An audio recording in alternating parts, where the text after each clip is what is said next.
Assalamualaikum warahmatullahi wabarakatuh. Kali ini kita akan mencoba mendemokan bagaimana kita memberi atau membuat penugasan di kelas Sinau. Yang pertama, pastikan kita sudah masuk di kelas kita. Ya, di sini saya contohkan pengukuran dan alat ukur listrik. Ya, ini dosen tim. Ya, pastikan kita mengaktifkan menu edit ya, dan editing on.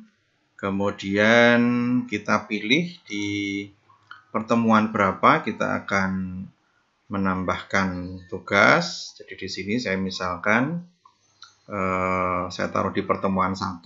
Di sini saya klik add an activity or resource. Kemudian saya pilih yang penugasan atau assignment. Setelah itu kita add. Kemudian saya coba di sini tugas 1.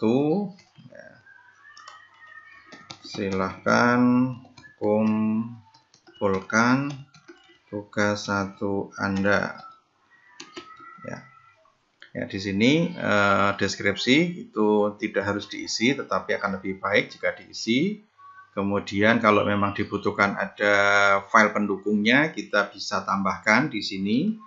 Seperti tutorial sebelumnya, kita bisa menambahkan lebih dari 1 file. Ya. Kemudian di sini ada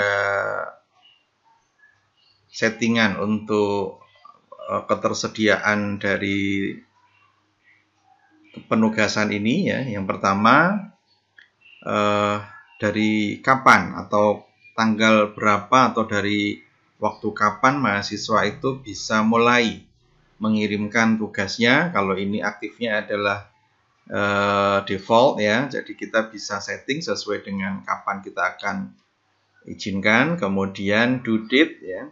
Di sini ada due date, ada cut off date. Bedanya kalau due date ini kita aktifkan, defaultnya juga aktif.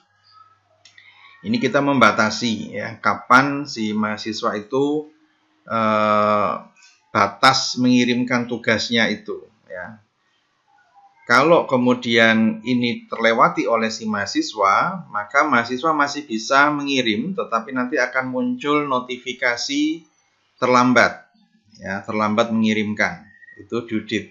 Tetapi kalau cut off date ya, kalau ini diaktifkan, maka ini menunjukkan bahwa ini adalah tanggal di mana mahasiswa sudah tidak bisa lagi mengirimkan tugas.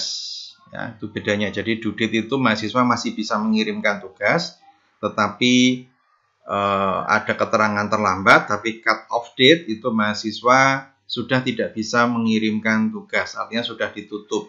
Gitu. Kemudian remind me to grade ya, ini adalah hanya notifikasi ya untuk mengingatkan kapan kita harus menyelesaikan untuk penilaian ya.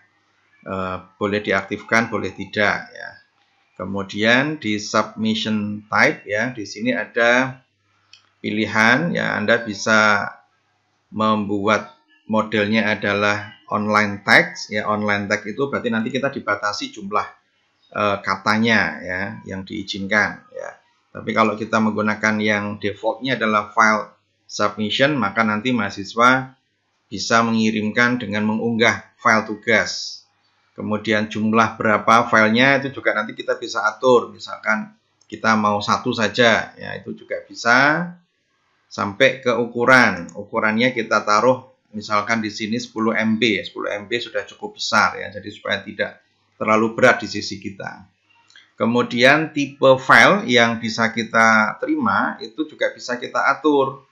Di sini defaultnya adalah dokumen PDF ya, docx ya, dan seterusnya. Nah, biasanya kalau biasanya akan saya batasi supaya yang bisa itu hanya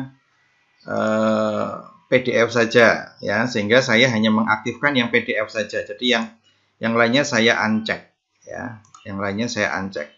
Ya, kita bisa uncheck dari sini ya untuk memastikan apakah memang semuanya mau dipilih ya. Artinya si mahasiswa bisa mengirimkan semua tipe file apapun ya, kita bisa pilih dari sini. Sekarang saya coba aktifkan yang PDF saja ya, yang lainnya tidak saya izinkan.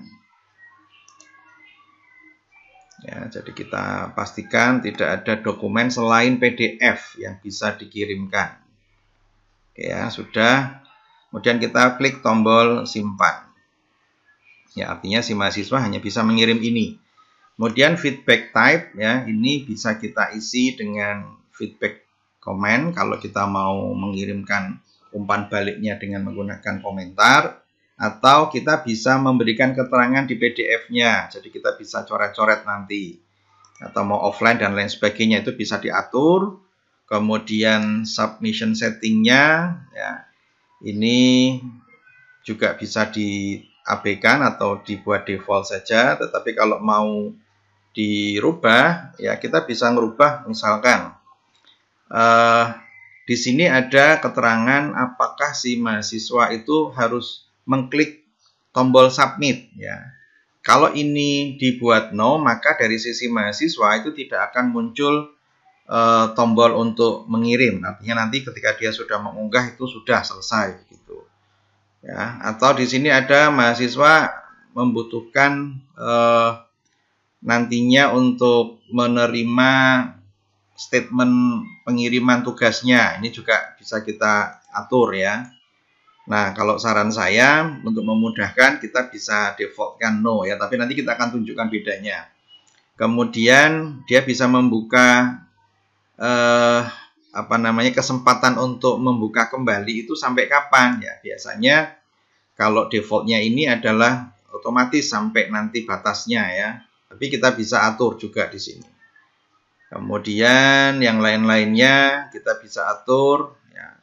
Dia bisa sampai mengulang mengirimkan tugas itu berapa kali. Jadi kadang-kadang mahasiswa itu ketika sudah mengirimkan itu dia mau mengedit atau memperbaiki, itu juga bisa diatur, ya, apakah dia nanti dibatasi dari sini, ya.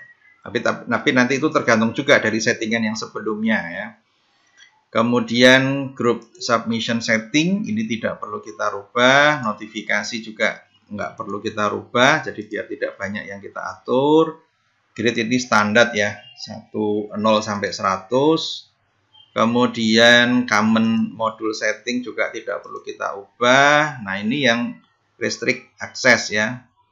Jadi di sini kalau misalkan kita mau menambahkan tanggal-tanggal yang terkait dengan batasan aksesnya mahasiswa, misalkan di sini kita mau menambahkan tanggal berapa sih dia bisa mengakses, ya, kita bisa atur di sini, ya. Jadi di sini ada si siswa itu atau mahasiswa, ya, harus nyocokin, ya, atau tidak cocok malah, ya. Jadi kita bisa pilih, ya, bisa menambahkan beberapa batasan yang lain, misalkan dari sisi nilai. Jadi kalau misalkan dia dibutuhkan nilai berapa sih untuk bisa mengakses, misalkan, ya. Jadi ada grade khusus, kemudian ada yang lain-lainnya. Jadi kita bisa atur. Kemudian, ya, jadi di sini saya tidak aktifkan, ya, saya tidak aktifkan. Kemudian yang ini berhubungan dengan daftar hadir, ya. Jadi kita katakan bahwa si siswa itu bisa nanti masuk dalam kategori hadir di presensi di Sinau itu dengan misalkan kalau dia sudah menyelesaikan dia bisa dikatakan hadir, atau dia harus mengklik manual. Ini pun terserah nanti dari settingannya kita, ya. Jadi misalkan di sini saya buat nantinya dia akan dikategorikan hadir jika dia sudah menyelesaikan tugasnya, ya. Tidak harus dengan ini dicontreng semua, ya. Jadi masing-masing punya fungsi sendiri-sendiri. Kemudian, ya, kalau sudah kita pilih tombol save and return to course. Oke, ya. Jadi di sini tugas di pertemuan 1 ini sudah ada tugas 1. Nah, bagaimana dari sisi siswa? Kita akan coba lihat dari sisi siswa. Saya login. Nah, di sini sudah ada gambar notifikasi, ya, tapi ini notifikasi yang sudah lalu, ya. Jadi kalau kita sudah mengirimkan itu biasanya dari siswa ada notifikasi, ya. Oke, kita klik dulu. Nah, sekarang kita coba refresh. Nah, di sini di pertemuan 1 sudah ada tugas 1. Nah, dari tampilannya si siswa, itu akan terlihat seperti ini. Jadi misalkan pemberitahuan tentang status tugasnya, kita akan coba, misalkan dia akan menambahkan tugas, kita menggunakan yang model drag and drop ya. Saya punya tugas, misalkan ini tugas 1, saya drag drop ke sini, kemudian saya save change. Jadi di sini tidak ada tombol untuk submit ya. Jadi hanya mereka menyimpan begitu aja ya. Jadi tidak ada tombol untuk submission atau submit, dan hanya ada tombol edit submission dan remove submission, karena tadi tidak diatur ketika dia sudah mengirimkan selesai begitu, tetapi masih mungkin untuk si mahasiswa itu mengedit atau malah kemudian mengganti tugas yang lain.